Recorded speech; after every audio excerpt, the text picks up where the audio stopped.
Mira Business FM. The sound of success.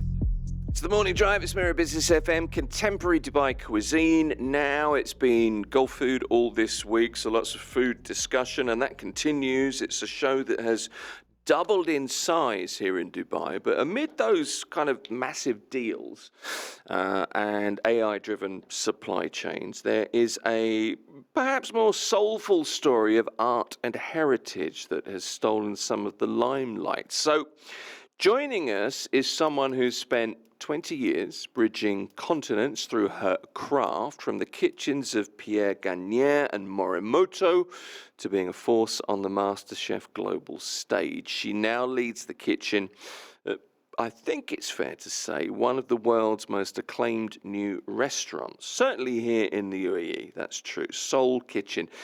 Margarita Vaamonde, good to have you on the show. Hi, good morning. Very good to be here. Thank you. Welcome. It's a big build-up. So I'm going to ask you about Gulfood before we get on to the many other things that we can talk about with you. But how was the event for you this week? How's it been? Oh, it was amazing. Honestly, it's great. I think also the new format of dividing it into two different places has been great, especially for the city. It's a huge event that gathers so many people from everywhere around the world and also locally in the industry. And it's been great to share with other people, other colleagues, and support other people in this business. So it's been great. It's good to actually kind of mix with people, get like feedback away from, I guess, the pressure of the kitchen. I want to ask you about your particular kitchen, actually, Soul Kitchen, famed, doing very well, I gather. What was the mission when you started, Margarita? So the mission was, what are we going to create in this restaurant? So I am Venezuelan and the company is a Lebanese company. So when we started to work together, the big question was, what is a Lebanese company going to do with the Venezuelan chef? Very fair question. Yeah. So started to dig into the story that connects us together. Living in Venezuela, growing up there, I always saw the influence that we had in terms of the Lebanese, Syrian, Palestinian population that we have. But I never really put attention into why are we so connected. I also lived in Argentina for a while and I saw the same. You always hear stories. You always know stuff like, for example, Shakira, that she's also, a Latin, one of the most famous Latin musicians, and she also incorporates the Arabic belly dancing.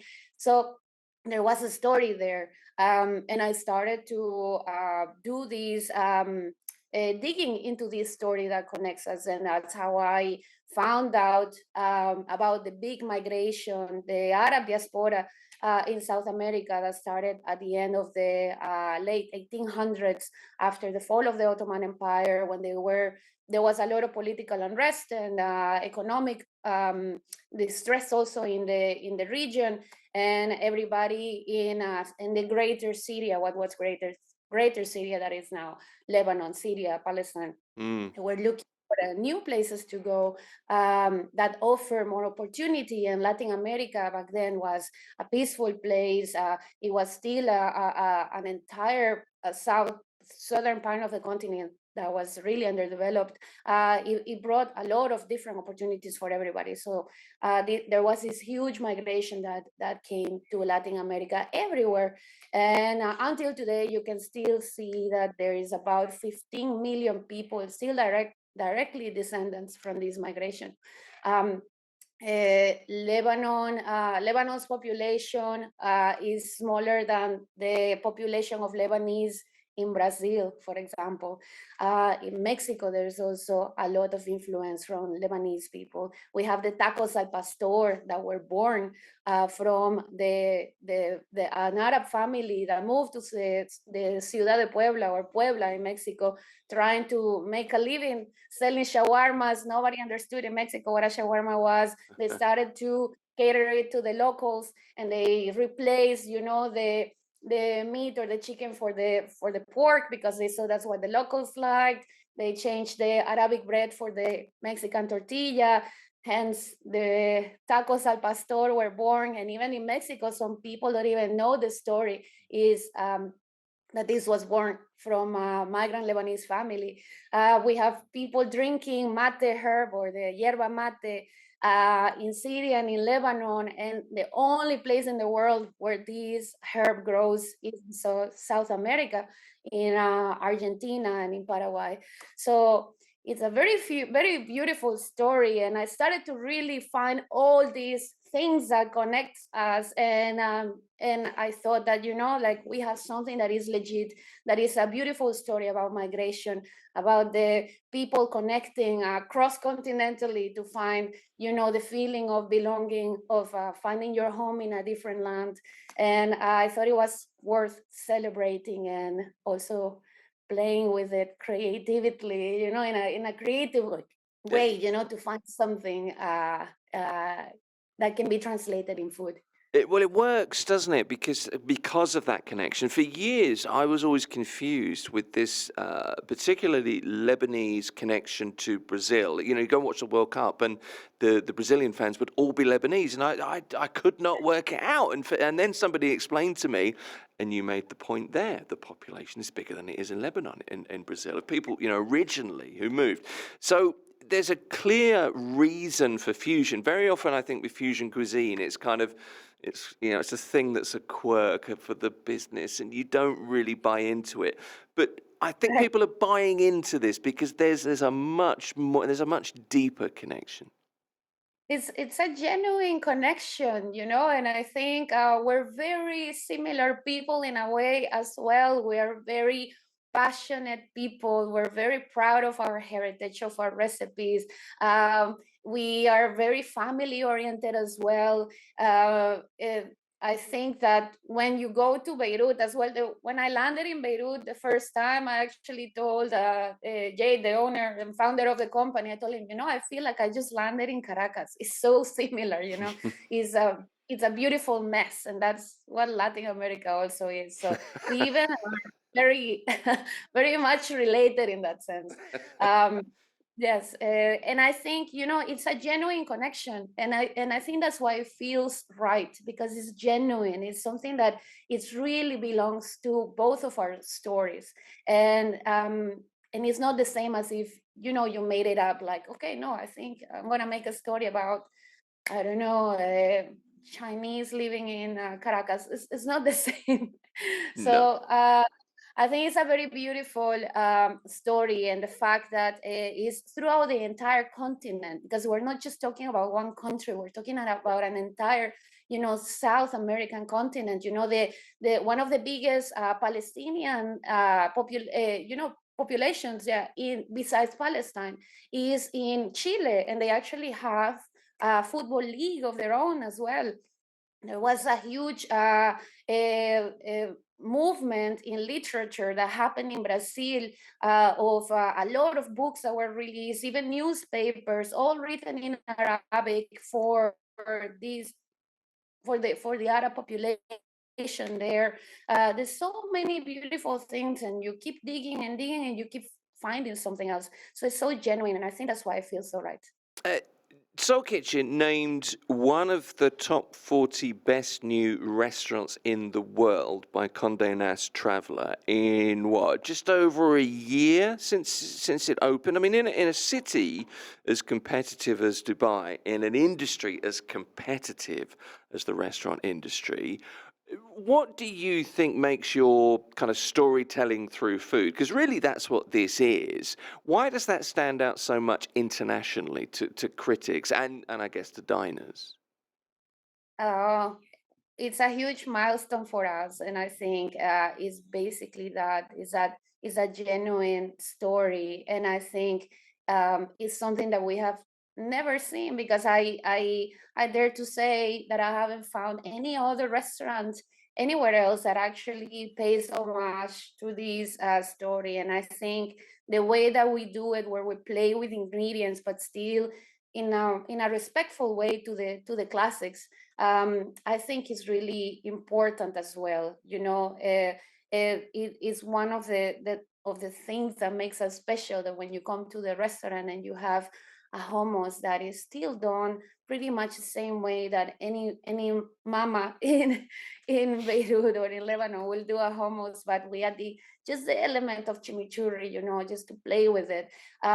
It's really it really respects the traditions, but it just adds that little extra of creativity, of new flavors, of something that is still feels new but personal at the same time. And I think that's what has been one of the greatest achievements in our menu and in all of our restaurant in general. It's almost like a culinary identity for you now, isn't it? Is that something you enjoy hearing? Is that something you warm to? Correct, 100%. And we have actually coined a term for our cuisine. We are calling it Lela, Le from Lebanese or Levant, and La from Latin. And it has a very beautiful sound to it. It also has different meanings in Arabic as well. So we have we're very proud to feel like we have created something that that can be literally expanded into so many other things, and not just the culinary side. We do it in our F&B. It can be music, is art, because this is all different manifestations of something that it's all about identity. So I think this is it was the biggest challenge, and is it the most the biggest reward as well. I mean, this is in everything you do now, isn't it? You're the executive chef for the whole entertainment hospitality group, Factory People's project. So it's not just a kitchen that you're running, you're managing a whole kind of lifestyle brand. So you need to integrate music and art and nightlife and dining into this kind of whole experience. Correct. I mean, this is also the amazing job of the founders of the company. They're such passionate and creative people, talented as well. We have, for example, Tala, our chief creator officer, which is the person that also designed the restaurant. And when you come to the restaurant, the first thing everybody does is like, wow, we have so many different details, how people would call it, like Easter eggs, that you find throughout your journey in the restaurant. And it's a combination between that, the catering of the food, of our beverage as well. You can also see this concept of the Lebanese and the Latin in our beverage. The arts, we're very, all of us, orientated toward arts, towards design, towards creativity. Music is a big thing in the company, because Factory People itself is a company that in Lebanon had a huge presence in terms of music and entertainment. So it's pretty much putting all those different factors together. And I think it's part also of what everybody is looking into now when they're going out for dining. And I'd say especially generations like us, like millennials, for example, that we go out, we like to have the experience, we want to have meaning into what's happening around us. And I think that's all those elements we have been able to coin them. So when you come to our restaurant, you have a good time, you learn something new about this story, you enjoy what you're eating, you enjoy the visuals. So it's a whole it's a holistic way of looking at the dining experience, and it's been very successful. You're an art school graduate, aren't you? And I've read, I don't know if it's true, but you still practice illustration. You're still into ceramics, and I'm interested in your background in these kind of visual arts. How does that influence the way you put a new menu together, the concept for menus, the way you present, the way you plate dishes? Correct. Yes, I went actually to art school while I was becoming a chef. I was always drawn to everything that is drawing, painting, ceramics, cooking, everything that I could do with my hands, literally. Okay. But yes, I still do on my free time stuff like drawing. I do pointillism, especially. I do writing as well. The ceramic work is something that I would like to even translate to what we're using at the restaurant to be able to plate my food in my own plates, for example, is like another big project that I have. And I think all those visual elements, when you put them on the plate, they kind of speak. I like to plate working with the color contrast or tones on tones, and the way that the dish is designed. When you're creating a dish, you're thinking about flavors, and even when you think about flavors, you think the same way as you think with art. You want contrast, you want movement, you want visual. So this is exactly the same way that I learned in art school, how I try to translate it in food, and I think it's working somehow. Clearly. Look, something I wanted to ask you about is some of your business knowledge, and I wanted to ask you a very specific question about lessons you may have learned in your trade in hospitality, because you've worked with some pretty notable culinary mentors. Pierre Gagnère doesn't come much bigger than Pierre Gagnère. The Iron Chef, Morimoto, under the MasterChef banner, you've obviously met and worked and learned from and informed, I guess, a number of internationally renowned chefs and restaurateurs. It's a hard question. I know you probably need a moment to think it through, but what's the hospitality business lesson that maybe you've picked up that is closest to your heart? Oof, it is a hard question. I think the biggest lesson has been first to really be genuine about the intention why you're in this business, and what you really want to bring to people. There is so many different types of restaurants, and there is no right or wrong. You can go to a small little restaurant or a QSR to just buy a burger in a drive-through, or to a fine dining to have the best meal of your life. But I think it's the reason why you're into this industry and doing your best, and you really have to be passionate about it. And I think the biggest lesson for me has been to work with people that are so passionate for this industry, that have been doing it for so many years, and working a way to absorb it and to translate it into being the same for my team and for the people that I work with. I think is pretty much absorbing what you can from the generations that came before you, and transforming all that to the generations that are coming after you. And I think is the biggest lesson that you can do in this business, because if you don't love this business, if you don't love being there in the restaurant pretty much all your life, it's completely dedicated to it, then you're not really part of it. And I think it when people see what we're doing, because now it's becoming more and more aware. There's more awareness about how this business is. Like, people watch, I don't know, the series of The Bear, and they ask you, is that how it is in real life? Is it that stressful to be a chef? And everybody asks you the same thing, and you're like, yes, but I wouldn't change it for a bit.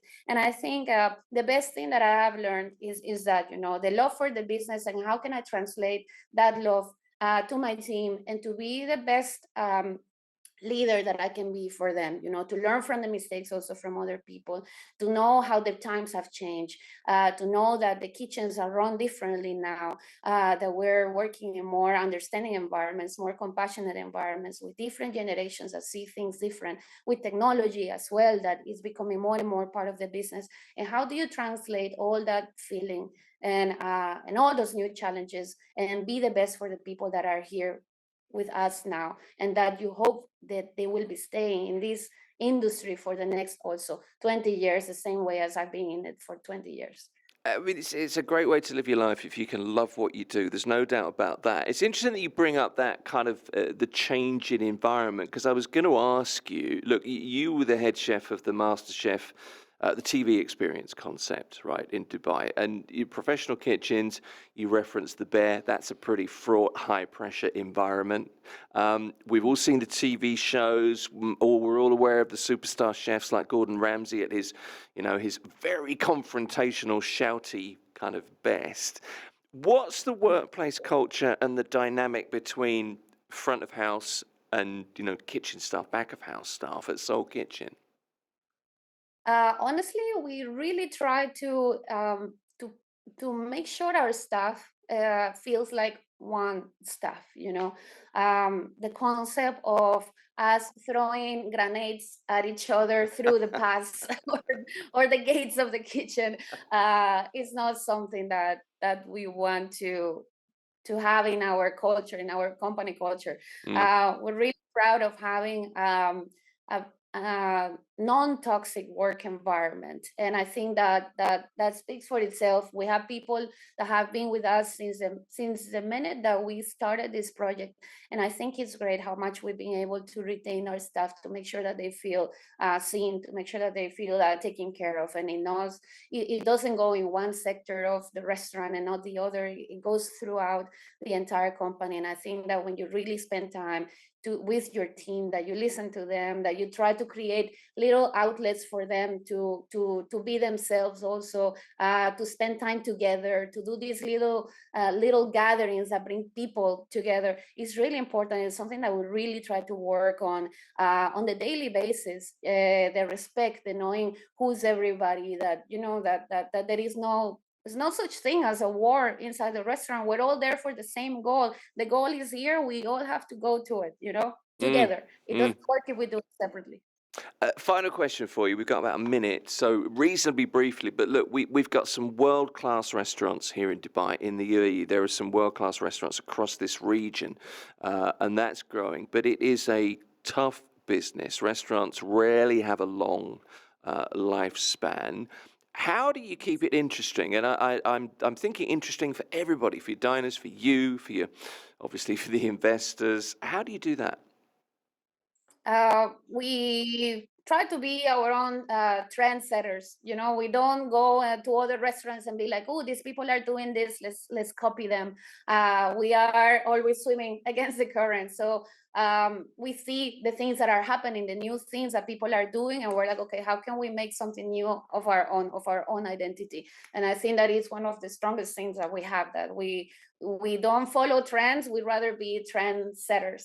So I think this is what we have been able to do the best. That actually is, people don't look at us or what we're doing, and they actually want to replicate it. And I think that's the best part. How can you push it? We keep pushing ourselves. What are we gonna do next?